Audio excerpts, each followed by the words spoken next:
वहीं सावन का महीना लाखों शिव भक्तों की आस्था की ओर उत्तर प्रदेश में शुरू होने वाला कांवड़ यात्रा। हर साल ये यात्रा श्रद्धा के साथ साथ सुरक्षा और कानून व्यवस्था की बड़ी चुनौती भी लेकर आती है। इस बार मुख्यमंत्री योगी आदित्यनाथ ने साफ शब्दों में संदेश दे दिया है कि कांवड़ यात्रा के दौरान किसी भी तरीके की लापरवाही, साजिश या फिर अव्यवस्था बिल्कुल बर्दाश्त नहीं की जाएगी। उन्होंने अधिकारियों को निर्देश दिए हैं कि यात्रा के दौरान सुरक्षा, स्वच्छता, यातायात और श्रद्धालुओं की सुविधाओं में कोई कमी नहीं रहनी चाहिए। मुख्यमंत्री योगी आदित्यनाथ ने गाजियाबाद में मेरठ और सहारनपुर मंडल के वरिष्ठ प्रशासनिक और पुलिस अधिकारियों के साथ कांवड़ यात्रा की तैयारी की समीक्षा की है। इस दौरान उन्होंने स्पष्ट किया कि कांवड़ यात्रा उत्तर प्रदेश की पहचान और करोड़ों श्रद्धालुओं की आस्था से जुड़ा आयोजन है। ऐसे में किसी अधिकारी की लापरवाही या फिर किसी भी तरीके की साजिश को बिल्कुल ही स्वीकार नहीं किया जाएगा।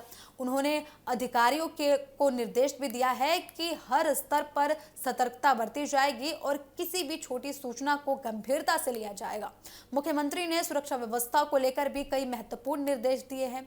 उन्होंने कहा कि पूरे कांवड़ मार्ग पर पर्याप्त संख्या में पुलिस बलों की तैनाती की जाएगी। संवेदनशील इलाकों में सीसीटीवी कैमरे लगाए जाएंगे और ड्रोन के जरिए लगातार निगरानी रखी जाएगी ताकि किसी भी संदिग्ध गतिविधि पर तुरंत कार्रवाई हो सके। उन्होंने आगे ये भी कहा है कि सोशल मीडिया पर अफवाह फैलाने वाले या फिर माहौल बिगाड़ने वाले लोगों को तुरंत गिरफ्तार किया जाएगा और उनके खिलाफ सख्त से सख्त कार्रवाई की जाएगी। सरकार का मानना है कि आज के दौर में अफवाहों की भूमिका काफी ज्यादा बढ़ गई है, जो सिस्टम को काफी ज्यादा चुनौती दे रही है। योगी आदित्यनाथ ने अधिकारियों को यह भी निर्देश दिए हैं कि कांवड़ मार्ग पर पूरी तरीके से गड्ढा उसको खत्म किया जाए। गड्ढा मुक्त कांवड़ मार्ग होना चाहिए। सड़क किनारे साफ सफाई की व्यवस्था बेहतर होनी चाहिए और कहीं भी कूड़े का ढेर दिखाई नहीं देना चाहिए और श्रद्धालुओं को किसी भी तरीके की असुविधा नहीं होनी चाहिए। उन्होंने पीने के पानी, मोबाइल, शौचालय, स्ट्रीट लाइट, मेडिकल सहायता और आपातकालीन सेवाओं की पर्याप्त व्यवस्था सुनिश्चित करने के भी निर्देश दिए हैं। उनका कहना था कि यात्रा में आने वाले श्रद्धालुओं की सुरक्षा और उनके साथ सम्मानजनक माहौल रहना चाहिए। मुख्यमंत्री ने कांवड़ यात्रा के दौरान धार्मिक मर्यादा बनाने पर भी जोर दिया है। उन्होंने निर्देश दिया कि डीजे और आवाज आधारित मानकों पर लोग ज्यादा निर्भरता ना दिखाएं और उनका उपयोग नियमानुसार करें। उन्होंने ये भी कहा कि किसी भी प्रकार का अनावश्यक प्रदर्शन या फिर ऐसी गतिविधि नहीं होनी चाहिए जिससे दूसरे लोगों को परेशानी हो या फिर यातायात प्रभावित हो। साथ ही उन्होंने ये भी सुनिश्चित करने को कहा कि यात्रा मार्ग पर मांस और शराब की दुकानें बंद रहे ताकि कोई भी चालक नशे की हालत में ड्राइविंग ना करे।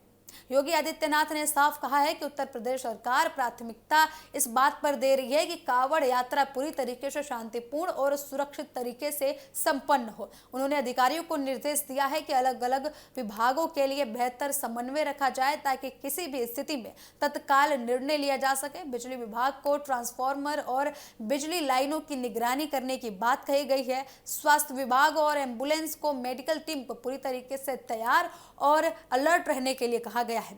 मुख्यमंत्री ने यह भी कहा कि सरकार श्रद्धालुओं की आस्था का पूरा सम्मान करती है, लेकिन कानून व्यवस्था में किसी भी तरीके का समझौता नहीं किया जाएगा। यदि कोई व्यक्ति जानबूझकर यात्रा में बाधा डालने की कोशिश करता है या फिर माहौल बिगाड़ने की कोशिश करता है तो उसके खिलाफ योगी सरकार सख्त एक्शन लेने वाली है। दरअसल हर साल उत्तर प्रदेश, उत्तराखंड, हरियाणा, दिल्ली, राजस्थान समेत कई राज्यों में लाखों शिव भक्त गंगा जल लेकर अपने शिवालयों तक पहुंचते हैं। इस दौरान राष्ट्रीय और राज्य मार्गों पर भारी भीड़ रहती है। ऐसे में यातायात प्रबंधन, सुरक्षा और श्रद्धालुओं की सुविधा प्रशासन के लिए बड़ी जिम्मेदारी बन जाती है।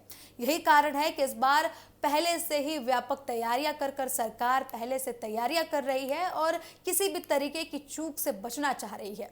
अब सबकी नजर इस बात पर टिकी हुई है कि प्रशासन इन निर्देशों को जमीनी स्तर पर कितने प्रभावी तरीके से लागू करेगा और जो भी यात्री कांवड़ यात्रा में शामिल हो रहे हैं उनकी सुविधा में किसी भी तरीके का खेद ना हो।